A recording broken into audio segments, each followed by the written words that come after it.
Good evening, friends. Let us be still together for a moment. In this quiet, remember the real teacher is the presence within you. What if the cross of Christ is not a memory to admire, but a doorway to walk through tonight? When you truly understand the cross, the me that resists and fears begins to loosen its grip, and the I am, the life of God, starts to live as you. You discover that appearances have no power over identity. The world may touch form, but it cannot touch the life that is spirit. The cross is the meeting place, the vertical beam of the eternal intersecting the horizontal beam of our days. At that point of surrender, grace becomes your way of being.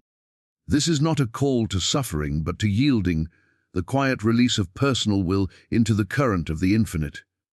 As we journey, we will pause for silence, because in stillness you feel the shift from effort to yieldedness, from problem to presence, from crucifixion to resurrection. If this resonates with your heart, support this work, like the video, subscribe to walk this path with us, and mark your intention by commenting 33 below, the number symbolizing the Christ life awakening in you. Stay through to the end, because I'll share a simple inner practice that can turn your next crucifixion moment into the very doorway of resurrection. So when we speak of the cross as inner surrender, we are not glorifying pain. We are uncovering the point at which self will releases its grasp and the living presence is allowed to govern. The outer dramas, loss, criticism, illness, delay, are not the cross itself. They are merely the occasions that reveal how tightly the personal sense is clinging.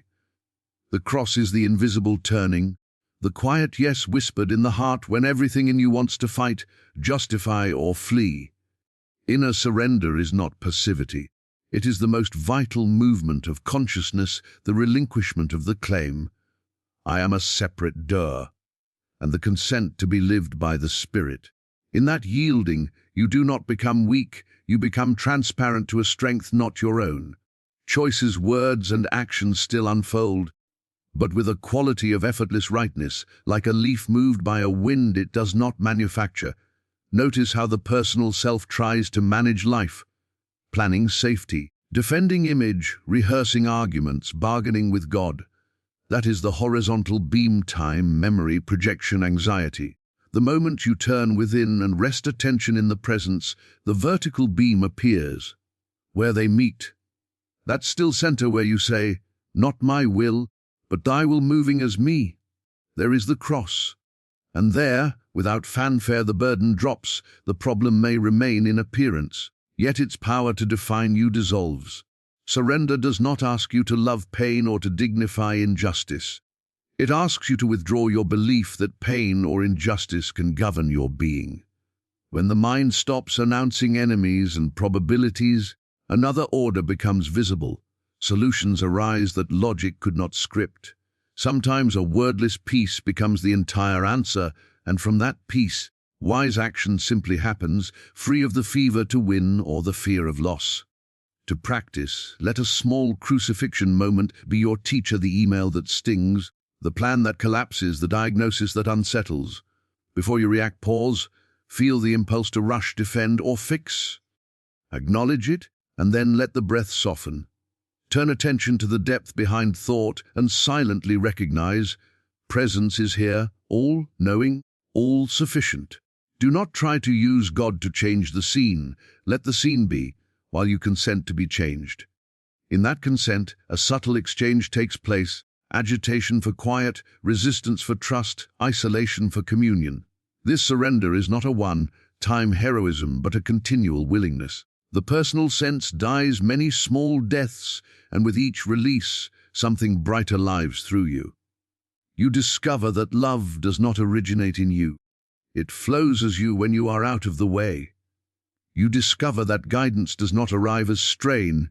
It appears in the space you make by not insisting. If you listen closely, you will sense that the cross is not demanding that you suffer. It is inviting you to stop suffering over what arises by laying down ownership of it.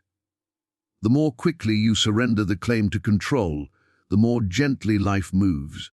Even when the seas are rough, there is a calm place in the boat, and you can sit there. You do not abandon responsibility. You abandon the belief that responsibility is separation from grace. And in that relinquishment, you begin to taste an authority that does not argue, a compassion that does not tire, a wisdom that does not waver, and in the quiet of that awareness, you hear what to do next. In that same quiet, something more than relief occurs. The sense of identity begins to loosen from the small, managed me, and rest in the indwelling I am. The me is a college, roles, history, successes, wounds, preferences. It is always becoming, always negotiating. The I am is being itself, prior to thought, steady, luminous, self-sufficient. You do not create it through practice. You discover it as the unchanging awareness in which all practice, thought, and feeling appear. When attention abides there, life is no longer a performance put on by a separate actor, but a transparency through which the one life shines. Notice the different fragrance of each identity. The me reacts, insult arrives, it bristles, praise arrives, it swells, threat appears, it scrambles. The I am simply knows and allows, without indifference and without clinging. The me needs a story to be somebody. The I am is somebody without a story. The me is always asking, how am I doing? The I am is quiet being, the light in which doing is seen and guided. From the standpoint of the me, surrender looks like loss. From the standpoint of the I am, surrender is simply returning to what has always been true. Even language begins to soften. Instead of, I am angry, you discover, anger is arising in awareness. This is not denial, it is accurate seeing. The wave is real as a wave, but it is inseparable from the ocean. In prayer, the me pleads for outcomes, bargains for safety, performs devotions to earn favor. In prayer as I am, there is resting in presence, a wordless consent, and what needs doing is done without strain. The inner climate shifts from achieving to receiving, from seeking to recognizing. None of this removes you from the ordinary duties of your day. It redeems them. Paying bills, writing an email, tending a child, when approached as the I am, these are not chores on a timeline, but avenues for presence to express order, clarity, tenderness. You do not become passive, you become precise without tension, responsive without reactivity. Words come with a rightness that surprises you. Timing arranges itself. You find yourself at the right place without plotting, saying the healing sentence you did not rehearse. Fear begins to thin because the me is the one that is dying to keep its story alive. It fears humiliation, loss, aging endings. The I am is not in time in that way. It can feel grief and still not be undone by it, can meet uncertainty without trying to dominate it. Like the sky that is not harmed by the weather it hosts, the I am holds your changing seasons without becoming them. A simple way to taste this shift before any task: pause. Let the breath settle. Ask inwardly, who is aware of this moment? Do not answer mentally, just notice the open, edgeless noticing that is already present. Acknowledge, I am is here, and proceed from that quiet. Use this not as a trick to get better results, but as fidelity to what is true. In conversation, listen from the I am rather than the me that waits to reply. The need to convince softens, and the capacity to bless increases. In conflict, stay with the awareness that hears the raised voice. From there, speak the needed boundary or offer the needed silence, not out of fear, but out of clarity. Shifting identity does not erase your uniqueness, it frees it. The grape does not cease to be a grape by being on the vine, it ripens into its true sweetness. Gifts, humor, craftsmanship, insight, these become more vivid because they are no longer used to manufacture worth, they are given as overflow. This is how the cross works in consciousness. The me yields its throne, and the I am lives as you, not as an ideal you try to imitate, but as the very life that has been quietly present under every breath, waiting to be recognized. From that recognition, another clarity dawns. God alone is power.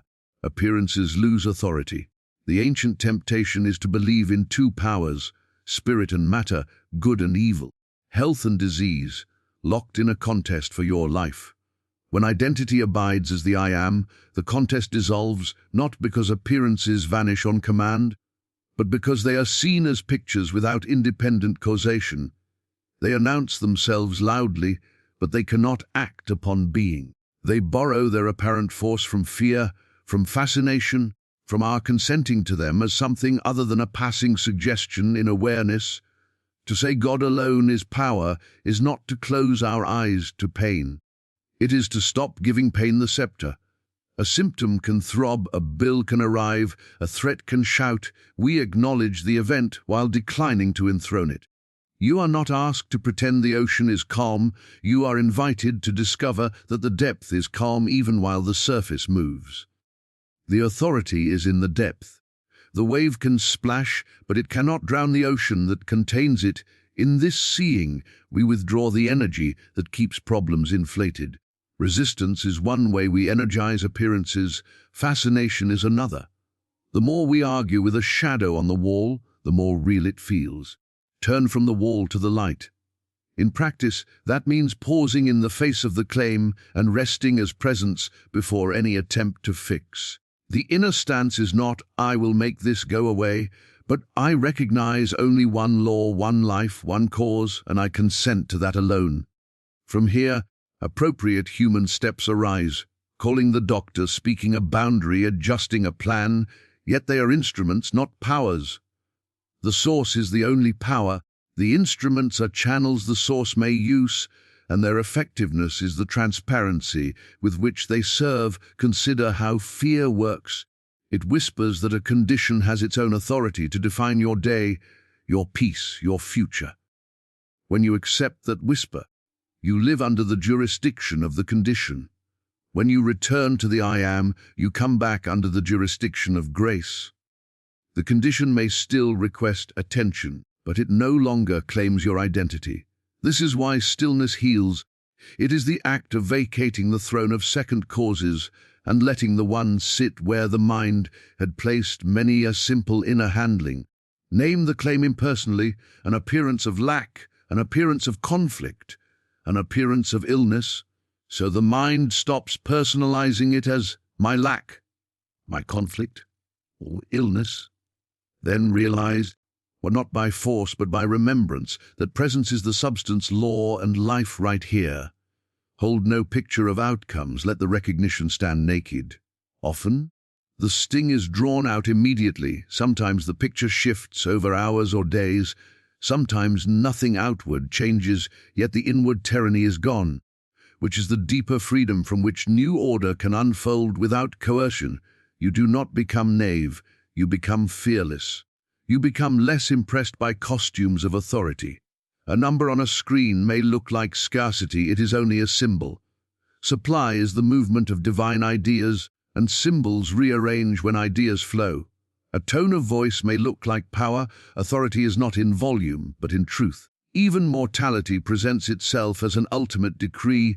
You answer by abiding in the life that is not kept by time, letting love guide what to say and how to care without bowing to dread. As this stance matures, you notice that your presence itself becomes a quiet benediction. Rooms settle, conversations de-escalate, clarity arrives where confusion seemed thick. Not because you are imposing will, but because the atmosphere of two powers has been refused in you, and the simplicity of one begins to permeate whatever you touch. That permeation is the touch of the vertical in the midst of your horizontal hours. The vertical is the timeless presence, still unchanging, pure aliveness. The horizontal is sequence clocks, inboxes, traffic lights, the before and after of story. They are not enemies. The cross shows their meeting point, and surrender is the hinge. Whenever the personal sense relaxes its insistence and consents to be carried, the beams align in you, and ordinary minutes are filled with disproportionate light. You can sense it in simple scenes. You stand in a line that is moving too slowly. The meh begins to measure, complain, rehearse arguments, feel that surge, and then soften the grip. Attend to the presence that is right here without schedule. The line still moves as it moves, but your inner climate clears, and sometimes, as if by coincidence, the necessary adjustment opens. or a deadline presses, the familiar pressure mounts in the chest. Pause. Yield the task to the one doing as you. Words arrange, the essential step becomes obvious, and what looked like a knot begins to untangle without force. The vertical does not erase the horizontal, it sanctifies it. You still send the email, make the call, wash the dishes, kiss the forehead, but the door is different. Activity flows from resting, not from restlessness. The same action taken from the me exhausts. The same action taken from surrender blesses. You can feel the difference in your body, shoulders unhook, breath deepens, attention grows single, and time feels wide even when the clock is strict. Surrender is precise. It is not a vague sigh, it is a lucid turning. You notice the moment of tightening, defense forming, cleverness arming, fear forecasting, and you let it go back into the heart of awareness. Not repression, not indulgence, release. In that release, vertical wisdom can inform horizontal steps. You may be led to speak a firm boundary with unusual gentleness, or to wait in silence when words would only multiply noise. You may be moved to act swiftly without the old tremor of haste. This joining point is always now. The mind wants to fix yesterday and control tomorrow. Surrender gathers you into the presence that is untouched by either, and from that presence, you meet the next phone call, the next meal, the next diagnosis. Even grief is held differently here. Tears come, memories ache, yet beneath them is a current of life that does not break. You are not rising above humanity, you are inhabited by divinity while being fully human, and the two are not at war. Practice with small obediences. Before opening the door, pause inside and consent. Before answering the text, pause and consent. Before spending, pause and consent. The consent is wordless, like the opening of a hand. This is prayer in motion, not asking to be rescued from hours, but allowing eternity to walk in your hours. The more frequent the consent, the more the texture of your day changes, a density lifts, a natural order appears, and even interruptions reveal themselves as appointments of grace. In community, the vertical meeting the horizontal expresses as patience, as unhurried listening, as decisions that carry peace. You discover a surprising rhythm. There is time to do what is truly yours to do, and the rest is let go. In that rhythm, crucifixion moments begin to show themselves for what they are, places where the personal sense reaches its limit, and the life within seeks to break through. They arrive as betrayal, fatigue, a door closed in your face, the sharp word that lands where it hurts, the diagnosis that rearranges your calendar, the loneliness that visits after the crowd goes home. The me reads them as failures or punishments. The I am recognizes an invitation to yield into a larger life already here. They seem to say, this is the end. In resurrection consciousness, the message shifts. This is the end of an illusion. What dies is the belief that your peace is held by circumstances, by other people's opinions, by the outcomes you can engineer.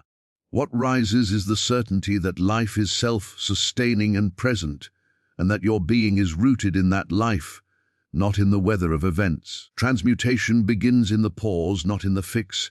A crucifixion moment presents itself, the reflex is defense, argument, self-protection.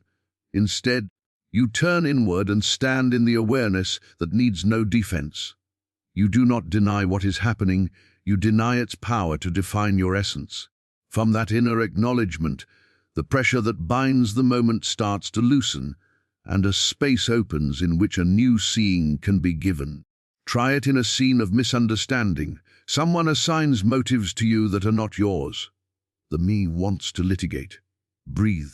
Let the sting be felt in stillness without building a case. Recognize presence is here as clarity.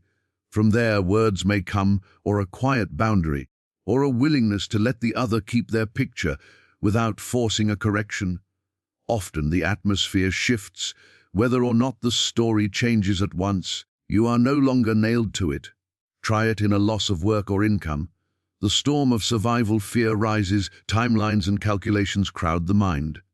Acknowledge the surge, and then rest back as the I am. Realize that supply is not a paycheck, but the movement of ideas and right placement flowing from source. From that recognition, fresh contacts appear, a skill is seen, an unexpected avenue opens. You move not in panic, but in obedience to what shows itself. Consider the inner tomb. After the shock, there is a quiet, sometimes a day, sometimes weeks, where nothing seems to happen. Ego calls it stagnation. Spirit calls it gestation.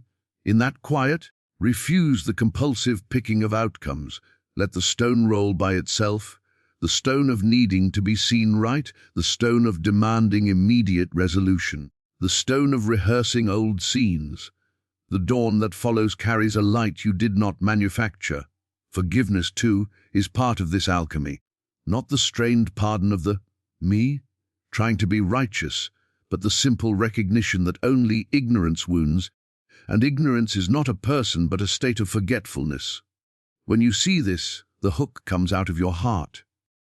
You may still choose distance or accountability, but the taste of revenge drains away, and in that release, something rises that feels like clean air. Resurrection consciousness is not a single event, it is a climate. It shows up as a freshness inside the same body and the same room. You notice gratitude appearing without a reason. You notice humor returning where heaviness lived. You notice that prayer becomes more like listening than pleading, and that even before forms rearrange, the fear that clung to them is missing. Actions follow, quiet and sure, and you begin to notice how grace moves the day, not as an interruption to your plans, but as the quiet rhythm beneath them. Personal will hustles, grace conducts, anxious effort clutches at outcomes, grace attends to cause, the living presence. The shift is subtle, you still set alarms, show up for work, keep promises, but the inner engine changes fuel. Fear burns hot and leaves you empty, grace burns steady and leaves you clear. Plans are held with an open palm. When doors close, you do not batter them, you listen for the corridor that is opening. When doors open, you do not rush through them to prove something. You step with the dignity of one who is sent. Life by grace is not irresponsibility, it is truer responsibility, because it answers to the one rather than to the crowd of inner demands. You begin to measure success differently. Instead of "did I get my way?" the question becomes, was I faithful to the inner nudge? Often, paradox follows. Outcomes improve while attachment to outcomes thins. The phone call returns at the right moment, the timing of meetings aligns, a delay reveals itself as protection, and what once required strain arrives by a path you could not have diagrammed. Practice becomes simple and continuous. Pauses multiply. Before you speak, you wait a breath, the unnecessary word drops away. Before you send, you check inwardly, the tone softens or the message shortens. Before you decide, you stand still inside until you feel the quiet yes that carries peace. This is not superstition, it is fidelity to the current. You learn the texture of grace. It is calm, clear, unforced, without the heat of panic. Urgency may still appear when swiftness is needed, but it is clean like a bell, not frantic like a siren. In relationships, willfulness yields to blessing. You stop trying to manage other people's growth and begin to be a non-anxious presence in which growth happens. Boundaries become simple, not dramatic. No is said without thorns, and yes without self-abandonment. You realize that love is not a mood you must generate, but a presence that flows when you are not occupied with self-protection. Conversations resolve more easily, not because you have learned superior tactics, but because you are listening to the space between words where wisdom speaks. In work and provision, the idol of toil loosens. You still labor, but the labor is love. You give your craft attention, not anxiety. Ideas arrive in quiet places, on a walk, in the shower, during a moment of stillness before opening the laptop. You treat money as a symbol that responds to order and generosity rather than as a god to be appeased by worry. You notice that what you truly need tends to meet you as you need it, and you are freer to share because supply feels like a river, not a pond. Even the care of the body shifts. Instead of fighting the body as an enemy or flattering it as an idol, you listen and cooperate. Rest is taken without guilt, movement without punishment, guidance without fads. If medical help is appropriate, you receive it as a channel while remembering the source. The tone of your interior life becomes kinder, and the body often responds to that kindness with intelligence of its own. A simple image helps. Personal will is rowing hard against current, eyes fixed on the bank, muscles burning with the fear of stopping. Life by grace is raising the sail. You still trim the lines, read the water, and hold the tiller, but propulsion is from the wind. Sometimes you move fast, sometimes you drift, sometimes you wait for tide, yet the movement is accurate. You begin to trust delays as much as accelerations. You begin to trust that what is yours cannot be kept from you, and what is not yours cannot be made yours by strain. You live in the ongoing consent. Use me. Guide me. I'm listening. And the day answers with a choreography you could not have staged,